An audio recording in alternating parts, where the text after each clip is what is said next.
For 47 consecutive years, the Ford F-150 has been America's best-selling vehicle. Not best-selling truck, best-selling vehicle, period. In 2023 alone, Ford sold over 750,000 F-150s. That's one every 42 seconds. More than the entire Porsche lineup worldwide.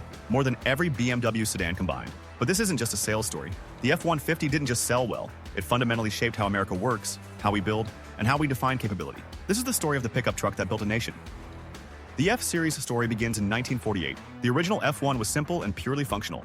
Inline-6 engine, 95 horsepower, half-ton payload capacity. It was a tool, not a lifestyle. Post-war America was rebuilding. The country needed trucks that could haul materials, tow equipment, and survive brutal daily use. Through the 1950s and 60s, the F-Series evolved slowly, but it was still fundamentally a work truck. You bought one because you needed one, not because you wanted one. The breakthrough came in 1975 with the F-150. Ford slotted it between the F-100 and F-250, but with a clever advantage. Higher payload capacity meant it fell into a different regulatory category, avoiding the emission standards strangling lighter trucks. More power, fewer restrictions, same basic price. Within a few years, the F-150 outsold the F-100 entirely. By 1983, the F-100 was gone. The F-150 became the default, the truck everyone knew, but it was still primarily a work vehicle. The real transformation was still ahead.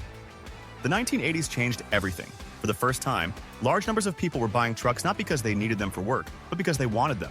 The 1987 redesign marked the shift. Sleeker styling, extended cabs for passengers, upgraded interiors, more powerful engines for people who wanted performance, not just payload. This was the moment the pickup truck started becoming a lifestyle vehicle. The 1997 redesign accelerated it. More aggressive design, tougher proportions. Inside, leather seats, premium sound systems, features you'd expect in a luxury sedan.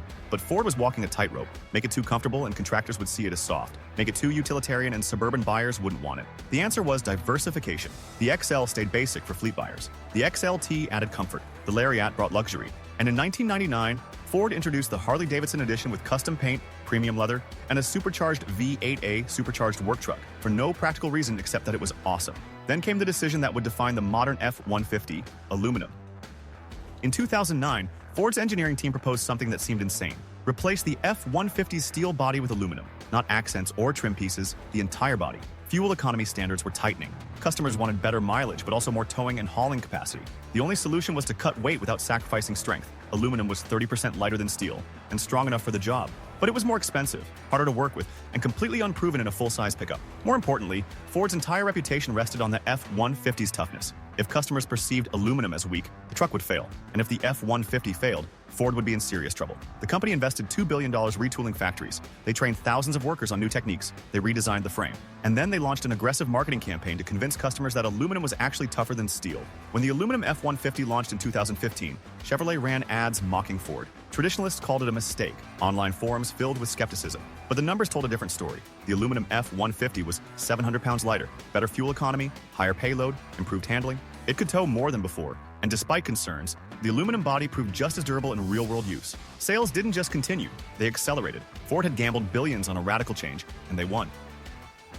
Today, the F-150 is an ecosystem. You can buy one with a twin-turbo V6 making 400 horsepower, a hybrid that doubles as a mobile generator, the Raptor with 450 horsepower and desert racing suspension, or the Raptor R with a supercharged V8 making 700 horsepower for pure excess. You can spec an F-150, limited with massaging seats and a Bang & Olufsen sound system for over $80,000, more than a BMW 5 Series. Or buy a basic XL with vinyl seats for under $35,000, ready to work for 15 years? This is the genius of the F-150. It's everything to everyone. Contractor and weekend warrior, work truck and luxury vehicle. The F-150 shapes American infrastructure in ways most people never consider: construction crews, electricians, plumbers, carpenters, landscapers. Look at any job site parking lot. It's a sea of F-Series trucks. Even people who don't need trucks buy them. Suburban families who never haul anything heavier than groceries. They buy F-150s because in America, the truck has become a symbol of capability, even if that capability is never used. Ford sells more F-150s than most automakers sell cars total. The F-Series generates over $40 billion annually, more than McDonald's, more than Nike One Truck Line, more revenue than some of the world's biggest brands.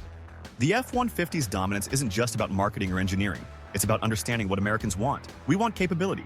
We want toughness. We want the feeling that we can handle whatever comes our way, even if that's just a trip to Home Depot. The F-150 is the vehicle that built houses, paved roads, and ran power lines. It hauled lumber and equipment while America was growing and building. For decades, while the country was expanding, the F-150 was there doing the actual work. But it's also the vehicle that represents American excess. 700 horsepower desert trucks, $80,000 luxury editions. It's practical and ridiculous at the same time. Ford took a massive gamble with aluminum, and it paid off. They're taking another with the electric F-150. Lightning time will tell if that succeeds the same way. But betting against the F-150 has never been a winning strategy. For 47 years, it's been America's best-selling vehicle. The pickup truck that built America is still building it. One truck every 42 seconds.